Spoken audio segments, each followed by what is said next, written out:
umwe mu batumirwa dufite rero kuri uyu mugoroba harimo umwana ufite impano. Minsi yatambutse mwagiye mubona ahantu hatandukanye ku bitangazamakuru bitandukanye bagiye bamwandika, abandi bagiye bamutumira, so naravuze nti nanjye why not namutumira hano. Ariko nanone mbere yuko muzana kuri kamera ndabanza nkwereke amwe mu mashusho ye, mbanze nkwereke icyo ashoboye. Uraza kuduhereza comment muri SMS cyangwa se kuri WhatsApp utubwire niba ubona impano ye koko ishobora gukura cyangwa se niba impano ye agomba kuyikomeza. Bamwita Queen. Reka mbanze nkwereke amwe mu mashusho ye, ndahita ngaruka mu kanya gato cyane ndetse mwakira n'abandi baje bamuherekeza.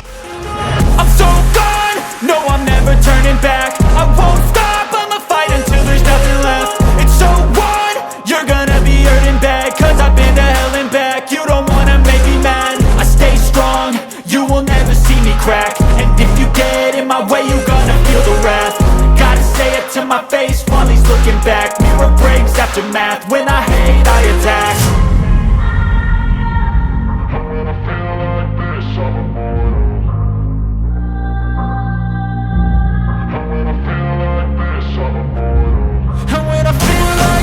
I'm immortal. When I feel like this, I'm immortal.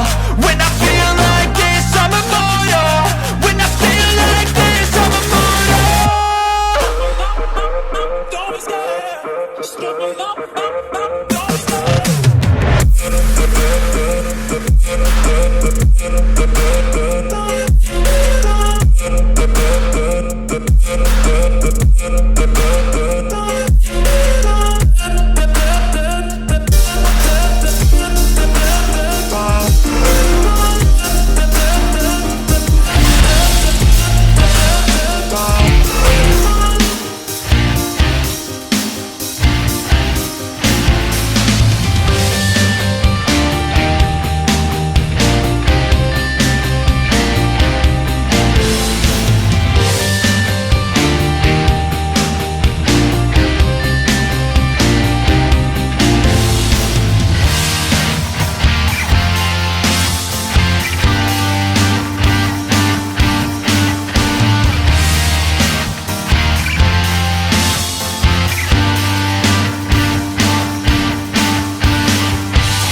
love the chase and the hunt, and I set the pace when I'm running. I always take what I want and I always give it 100. Don't need a bank, no I'm funded. Play the game like it's nothing. I'm always thankful for something. Don't take for granted, stay humble. Now wake up! It's time to look at the enemy. Look in the mirror if he is no friend to me. It's not working out, maybe it's the chemistry. It's time to break up so I can make a better me. Better believe in your mind, cause it's everything. You can mold, shape, find almost anything. All it takes is some time and some clarity to find your identity. It's mind over everything.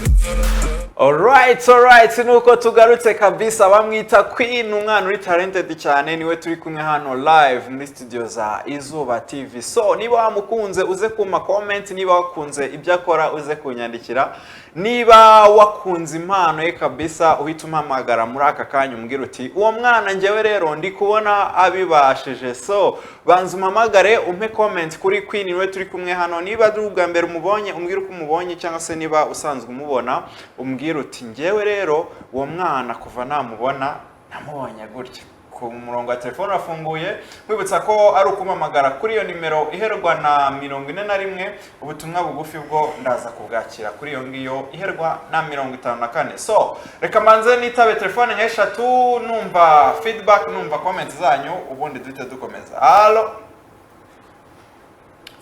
Hello. Yego. Yes. Afite impano itoroshye.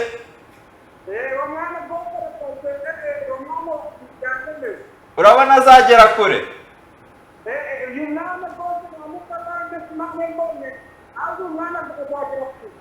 Urakoze cyane. Harya bakwita nduhereye agana?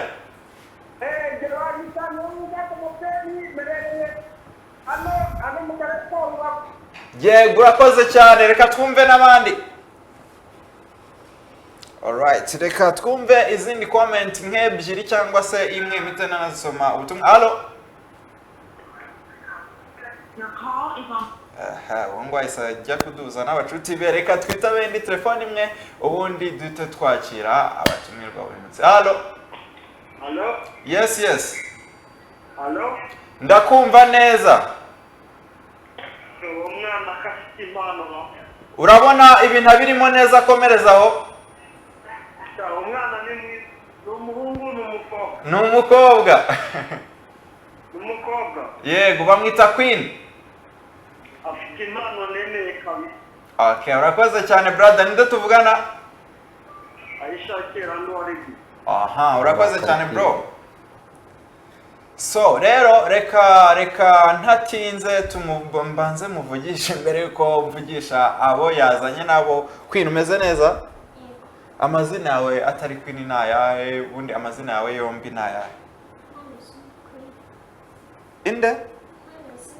Impano Isimbi Queen. Queen, ufite imyaka ingahe? 8. Queen, iyi mpano yawe se ubona ubu ufite ishyaka ryo kuzayigeza kure se? Bajya kubwira ko uzaba umuntu ukomeye? Barabikubwira. Alright, hanyuma rero Queen, niyo turi kumwana muri studio, ariko nanone ndi kumwe n'abandi bantu babiri. Ku ruhande rw'iburyo ndi kumwe na mama we. Tugwaye ikaze mama. Murakoze cyane. Yego, ubwo namwe mwatangira mwibwira abadukurikiye kugira ngo dukomezanye. Nitwa Niyitegeka Sylvie. Ningiye umubyeyi wa Queen. Yego. Okay, right. Urakoze cyane, ariko nanone ku ruhande rw'ibumoso bwanjye ndi kumwe n'umusore cyangwa se umugabo w'ibigango. Sinzi niba ari umusore cyangwa umugabo, nawe reka twibwire. Mwakoze. Yitwa Habimana Jean de Dieu. Akaba ari nge coach wa Impano Isimbi Queen. Yego. Coach, uri umugabo cyangwa uri umusore? Ndi umugabo. So rero mwakoze cyane kwitabira ubutumire bwanjye. Ndagira ngo mpere kuri Mary cyangwa mpere kuri coach? Reka mpere kuri Mary, nibyo sawa. Mary, impano ya Queen wayimenye ryari? Wamenye ryari ko afite impano? Byaje gute ujya kumenya ko ufite umwana umeze gutyo? Impano ya Queen ukuntu nayimenye, nabaga nigiriye mu biraka nyine gushakisha, ariko umunsi umwe nza gutaha nsanga Queen arimo arakora karitoma. Ndabyitegereza ndabireba, ndangije abandi si ibintu bibaho ku mwana w'umukobwa akora karitoma. Numva nyine ndumiwe, ariko numva n'ibintu bibabaje, numva n'ibintu biteye agahinda. Kubona umwana wawe ari gukora karitoma, ari umwana w'umukobwa. Yego. Numva ni ibintu bikomeye. Ku muturanyi rero ni wambwiye ngo wamwinginga ukamushyira mu nzu wenda ukamugura nka bombo ukareba ibindi akora kuko si ibyo byonyine akora. Numva rero uko umuturanyi ambwiye ndangije nyine mushyira mu nzu mugurira akabombo, yakoze ibintu kuriya manuka nyine ashyira agatuza hasi anyuze inyuma. Ndumirwa ndavuga nti se umwana ko nta nana bireba muri televiziyo, ubu ngubu koko ibi ni ibiki? Nuko mpita mbona ariko ko ari impano. Yego tubona ko ari impano. So ntabwo watinze kubyakira se? Wenda hari ukuntu ababyeyi bavuga bati ariko umwana wanjye yakora ibintu se ubwo yazavunika. Noneho nyuma video iri gusoza hari aho nabonye coach we amufite yari kumurambura, ntabwo byigeze bigutera ubwoba reba nka kuri ameze ngo bavuga uti umwana wanjye none yaravunitse? Nashiriye ubwoba aho ngaho akimara kunkorera ibyo ngibyo. Nabonye ko ari impano. Ko nk'ubafite basaza be bakuru akurikira abasaza be babiri bakuru, nta n'uzi gukora karitoma, niba ntakora ntawe ubizi. Rero ntabwo nagize ubwoba, nahise mbona ko ari impano ye, pasi nyine ndabyakira. Ni ikintu cyiza cyane. So reka ngaruke nanone kuri coach wa gatoya. Coach, uri umwe mu bantu bahorana na Queen cyangwa se bagirana umwanya munini. Queen ubona afite irihe tandukaniro n'abandi bana bangana nabo? Bo itandukaniro afite, urareba ibintu akora n'imyaka afite, ni ikintu kiba gitangaje. Anatandukaniye n'abandi bana, n'umwana uri ukomeye mu buryo bwa esprit afite, mbega ntabwo wazibona n'abandi bana. Ku myaka 8 rero kubona umwana akora siporo kuri urwego ni ikintu kiba gikomeye, n'iryo tandukaniro afite n'abandi bana. Sasa wowe usanzwe n'ubundi byanze bikunze uri umucoach, hari abandi bantu bakunyuza imbere, ubu ubona wenda uyu ni umwana w'umukobwa ariko nanone ukiri mutoya, ntekereza ko imyaka ye iracyari hasi, iracyari mike cyane. So ubona Queen azagera hehe? By'umwihariko se ubona ibintu akora hari ahantu bishobora kuzamukura naho bizamugeza? Ikibazo cyiza. Bo siporo ye ngewe nyibona impano afite, nahise ndeba vision ye nyine ahazaza ye. Noneho bitewe nuko hano ngaha muri Afurika umwana w'umukobwa ushobora gukora iyi siporo bayita contortion. Yego. Ubwo itandukaniye na parkour. Parkour ni ziriya siporo nyine zo kugenda usimbuka ibintu bitandukanye, amataje ibiki byose biratandukanye cyane. Uyu mukino bayita contortion ukubiye muri acrobat. Acrobat ni ikintu kigari cyane, kirimo imikino myinshi, gymnastique, parkour, ni ikintu kigari cyane gymnastique. So hanyuma nandi kukubaza ubona uri kumbaza ku cyo muteganyiriza kuri vision yiwe, ese wansubiramo ikibazo neza? Reka mbyoroshye gutya, 2028 Queen azaba ari umwana umeze gute? Bo ikintu ngiye nyibona uyu mwana mbere na mbere kambanze nsobanura. Nyimubona nahise mubona mu marushanwa akomeye ko yazaduserukira nk'igihugu cyacu. Yego. Kuko iyo umuntu atangira kureba impano utangira ufata, ntabwo wazamura impano umuntu ari mukuru, ahubwo umfata umwana uri mutoya ukamuremamo uburyo bwose ushaka. Niyo ikintu nahise mubona muri American Got Talent, mpita mubona mu yandi marushanwa runaka atandukanye, kandi ngiye nizeye yuko bitewe n'impano afite yuko abantu mudaro Olympique yawuduhesha no muri American Got Talent, kandi agahesha n'igihugu cyacu ishema, agazamura idarapo ry'igihugu cyacu, bakabona ko dufite ba sportif, tudafite siporo imwe ya football, ahubwo dufite impano nyinshi zitandukanye. Si we muntu ukora ibintu nakiriye, hari n'undi ariko ntekereza ko akora acrobat, umwita Monster, wambwiye ko nawe Monster yabaye umunyeshuri wanjye, namwigishe cyane mu Gatenga. Yabaye umunyeshuri wawe, nawe ni umwe mu bantu bafite vision hano muri ibi bintu muri iki gihugu. So rero njyewe ndibaza nk'iyo murebye wenda government yacu mubona se iri kubihereza imbaraga, cyangwa haracyaburamo ikintu bagomba kongera kugira ngo ibi nabyo bihabwe agaciro nka football n'imiziki n'ibindi? Ikibazo cyiza cyane. Urareba yuko uyu mwana amaze imyaka, namufasha ari muri Guma mu Rugo. Yego. Nangira kumwerekana Guma mu Rugo ivuyemo gatoya, ngenda munyuza ku ma YouTube channel, kuri RTV yanyuzeho muri Vasasi yego no kwizuba, ariko kugeza ubu ngubu na feedback ndabona y'umuntu ushobora kuzamura siporo, yaba Minisiteri ya Siporo na feedback ndabona, yaba n'ubundi bufasha bundi bwo ku ruhande nta kintu turageraho, ariko nizeye yuko gutya turi kugenda tumwerekana yuko ababishinzwe bazamubona kandi bikagenda neza. Niyo mpamvu ngira ngo itangazamakuru mudukorere ubuvugizi impano igaragara.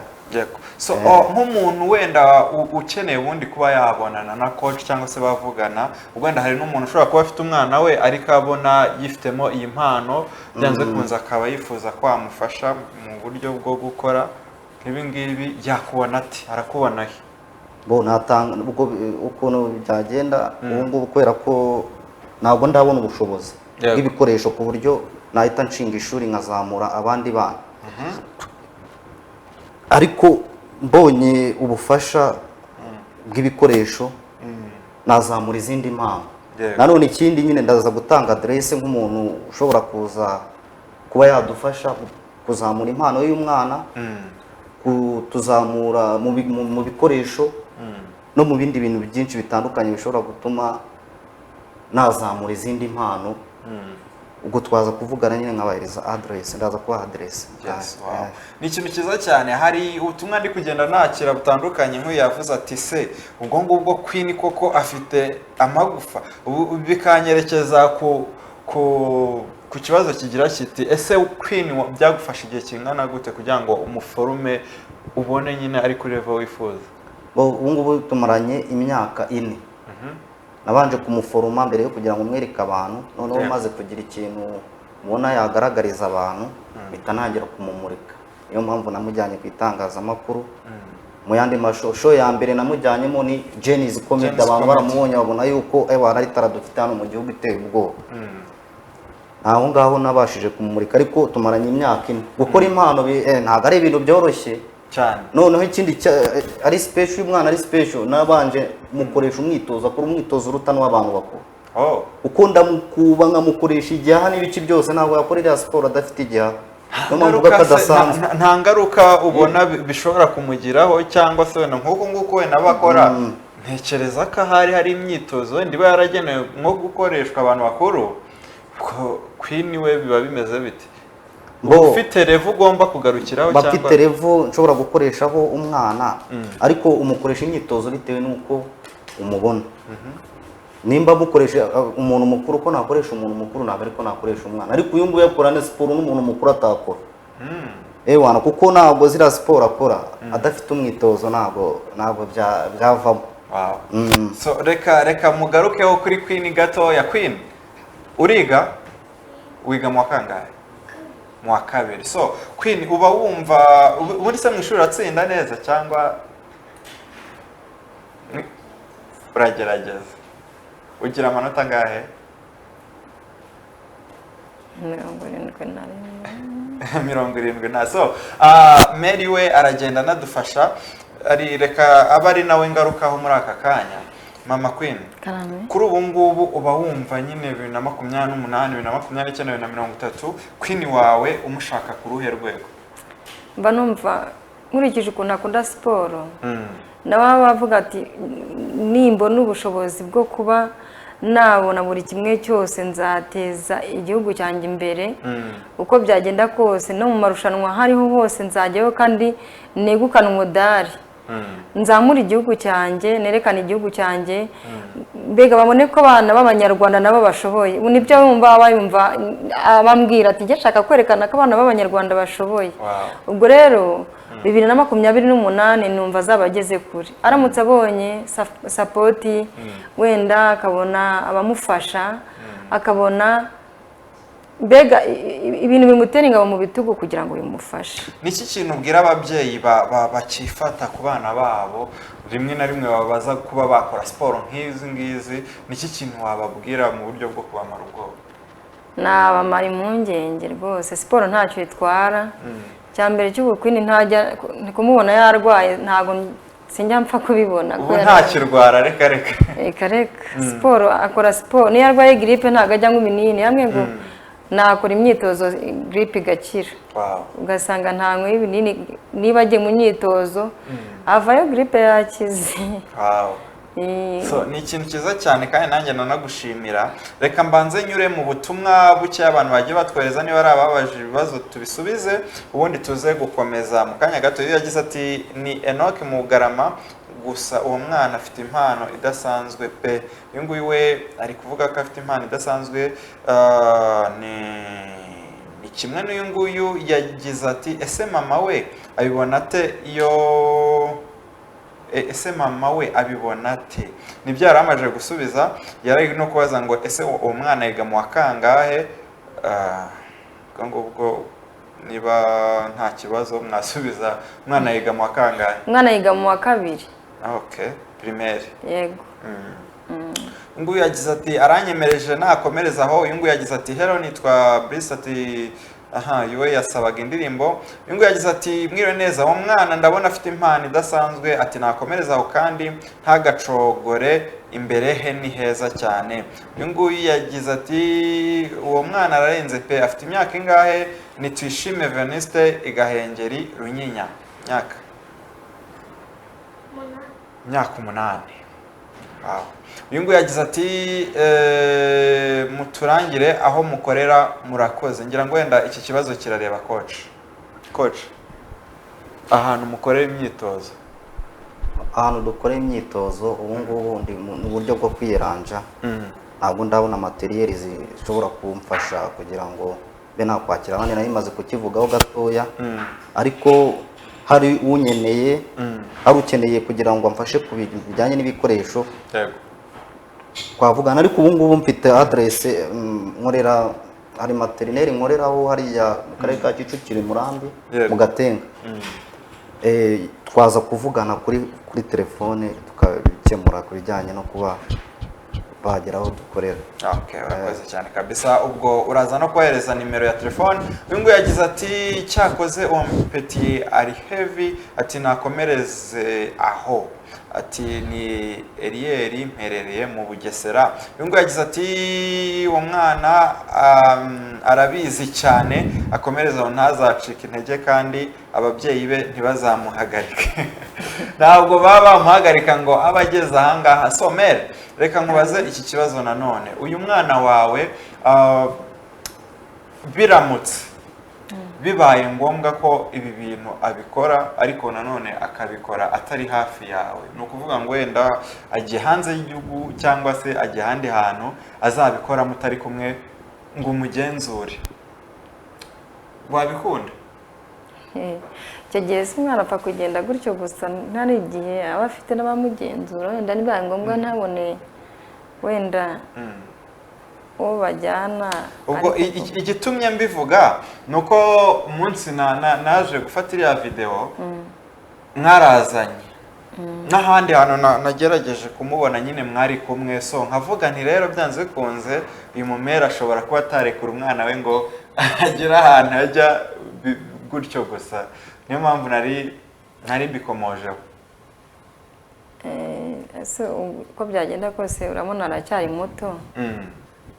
Hari bimwe abatazi kwikorera, imyaka 8 umwana bari muto kandi noneho ari n'umukobwa, ntago biroroha.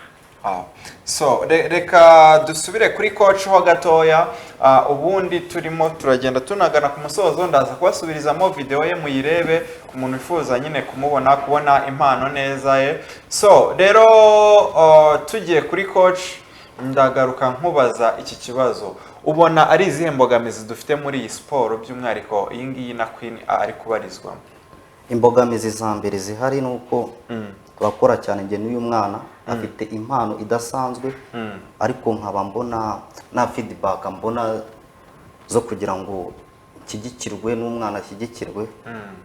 Izo nizo mbogamizi za mbere. Hari n'igihe nekereza nkavuga se ibintu ndi gukora ntabwo ari ibintu bimeze neza byahesha igihugu cyanjye agaciro, uko nta feedback mbona, ko ntabona. Hari n'igihe mvuga ngo ibintu ibikorwa nkora nta n'umuntu n'umwe muri Minisiteri ya Siporo ubibona nkibaza icyo kintu. Uretse nanjye nkubaza iki kintu, ubwo wibaza icyo kintu, iyo wenda uri kuvuga wenda minisiteri runaka cyangwa se abantu runaka, we hari abo waprocinze wenda bakwima imbaraga ariko wabagezeho? aka kanya kuko numva ngo bisaba procedure zo kubanza, iyo ugiye nko kuba sinzi ngo umuntu yabageraho bigenze gutya, ariko ndashaka kugerageza nkareba nanone icyo kibazo, kuko ariko bambwiye ko bisaba ngo umuntu abanze asabe umuntu nyine asaba uruhushya kugira ngo noneho bazamwakira, ariko ndashaka kuzagerageza nkareba ko bikunda, ariko nari nzi ko ibikorwa bishobora kwivugira bakaba bakwa project. Yego, nizere ko byose nyine birakora. Hari ushobora kukubona kubera igikorwa cyawe akaguhamagara, hari n'ushobora wenda nushobora gusaba appointment ukagenda mukavugana ukamuhereza igitekerezo cyawe, cyane ko anatubwiye ko hari n'abandi bagiye bakunyura imbere kandi tuzi hano nka buriya Monster, nawe ni umuntu ukomeye cyane uri no kugenda. Nanjye iyo mbonye umwana nakoze nkabona ari kugeze ku rwego rumeze kuriya biranshimisha, nubwo nawe nta support yari yabone ihagije ku buryo bijyanamutunga. Nk'uyu mwana n'urugero, iyi siporo ntirabasha kumutunga, afite inuzi impano yamugaburira ariko ari kuyisonzana, arashonje. Niyo mpamvu tugira ngo n'ikigo yigaho ntabwo yahita amenya ururimi mu buryo bworoshye, birasaba ko ashobora kubona ikigo cyamufavoriza kwiga neza ku buryo azajya agera imbere, yajya mu mahanga akabasha no kuba yakominikana n'abantu batandukanye. Urakoze cyane. So ubutumwa bwa nyuma wagenera abadukurikiye, uraza kubivanga no kuduhereza adresse zawe cyangwa se uburyo umuntu ashobora kukubonaho turi kugana ku musozo? Ubutumwa bwa nyuma ushobora kugenera umuntu wadukurikiye nk'ikintu waje uvuga uti kabisa ndaza kukibwira abakunzi b'ikiganiro? Mbere na mbere mbanje gusuhuza abakunzi b'Izuba TV. Murakoze nizeye ko muri budukunde kandi mukaduha feedback nziza. Yego. Ikindi ubutumwa natanga bwa nyuma, iyi mpano ni mudufashe igira hivigire nahigera, kandi ndabizeye yuko itazadusebya ku gihugu. Nzi yuko nimudufasha mukadushyigikira, nzi ko tutazabasebya kandi ibikombe tuzabizana. Iyi mpano dufite irakomeye, ndabyizeye neza. Hano muri Afurika sinzi n'umuntu wakora contribution iri ku rwego nk'urw'uyu mwana. Ikindi navuga, hari umwana witwa Wandi Wayne wo muri Kenya. Yego. Yakoraga siporo nk'iyu mwana, ariko kubera itangazamakuru ryaho no gusapotinga, uwo mwana yasabye guhura na His Excellency wacu kugira ngo azamwereke iyi siporo. Yego. None arabimwemerera, kandi noneho urebye tara y'uwo mwana ngo ni Wendy. Abantu bazajye kuri Kigali Today iri ndumva iriho, nta nahuriye n'uyu mwana wacu. Uyu nguyu aramurusha kure, nta naho bahuriye, nta nubwo, kandi noneho ibihugu amaze kuzenguruka ajya kwerekana impano ye ni byinshi cyane. Aziya yarayizengurutse n'ahandi hose, ariko nta naho bahuriye. Niyo mpamvu mvuga ngo noneho nkaswe dufite umwana uri mu gihugu cyacu, noneho ubikora kurusha wowe na His Excellency wacu. Nacyo nkundira His Excellency. Harabura iki tubwire nk'ibintu nka bibiri bibura kugira ngo wenda n'utwumva hari support ishobora gushyiraho ayiterekeho twikomereza? Hari n'ikindi naje kuvuga nyine, nayo nyine kuri His Excellency wacu akunda siporo cyane. Ni nayo mpamvu tumwemera tuzatora ku gipfunsi. Niyo mpamvu rero akunda siporo cyane. Nzi yuko abonye iyi mpano dufite iruta niwo mwana wabonye ibashije kumugeraho, yavuga kabisa dufite imbaraga hano mu gihugu cyacu. Niyo mpamvu rero icyo nsaba noneho abakurikiye Izuba TV, muduhe support, dushyigikiriye impano. Babita gute ku mbuga nkoranyambaga? Ubu ngubu kubera ko nafite ibikoresho bihagije, ariko dufite TikTok. Wakwandikamo, ariko wakwandikamo Isimbi Queen, ugashyiramo akantu kanuze ka gutya na Coach Jado. Isimbi Queen akarongo gatambitse Coach Jado. Oya, nta karongo karimo, harimo kakandi kameze nk'umunani. End cyangwa se na ni nka end. Isimbi Queen na Coach Jado.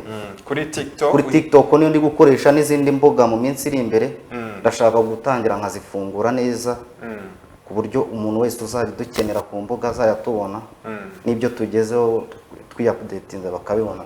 Okay. Hanyuma ubwo harabura nimero ya telefone turi kugenda tugana ku musozo. Nomero ya telefone ni 0788 21 82 Isubiremo rimwe. 0788 21 82 Okay, urakoze cyane coach.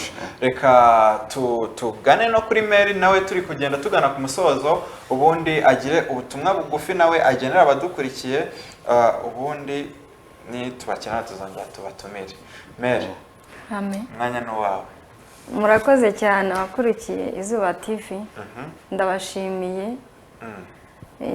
Ikintu nabasaba, hari abantu baba badukurikiye ariko bafite n'ubushobozi bwo kuba bafasha nk'iyi mpano babifite mu nshingano. Ndabasabye bafashe uyu mwana. Uyu mwana ni impano y'igihugu. Yego naramubyaye ariko ni umwana w'igihugu. Uyu mwana agomba kwitabwaho rero. Turasaba ko yitabwaho akagera aho yumva yagera. Aho agomba kugera akahagera. Ibintu rero by'impano, ngeye impano ye rwose uko nyibona mbabona izagera kure, nihaboneka kumufasha no kumuba hafi. Murakoze. Okay, Imana izabidufashemo cyane kabisa. So Mama Queen na Coach Jado reka mbashimire cyane. Ubwo ngubwo n'ubutaha nimba kenera nzongera mbabone niko mbyizera. Ubundi ikiganiro nk'iki ngiki cyo kirakomeje. Ubundi icyo nababwira nyine Queen mukomeze mumushyigikire kandi nyine azagera kure. Nawe wenda wumva washyigikira impano ya Queen, niba wumva wishimiye iterambere rye hari icyo wamufasha, ubwo ngubwo uraza kubikora gutyo. So reka mbanze nkwereke video yeho gatoya nanone ndi kusezerana n'abavandimwe, ubundi ndahita ngaruka mu kanya gato cyane n'izindi gahunda z'ikiganiro iStars Show.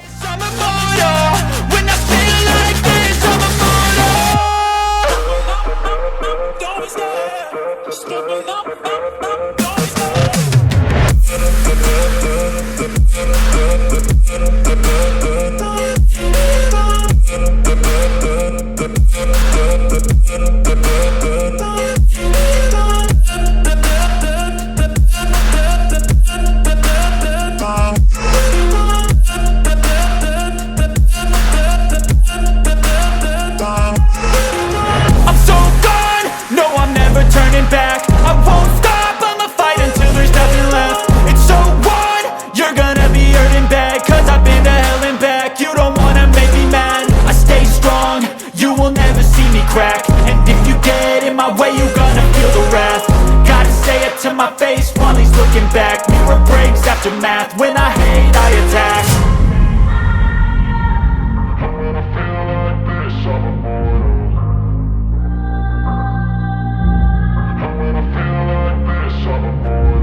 And when I feel like this, I'm immortal. When I feel like this, I'm immortal. When I feel like this, I'm immortal. When I feel like this, I'm immortal. Don't be scared. Just give me up.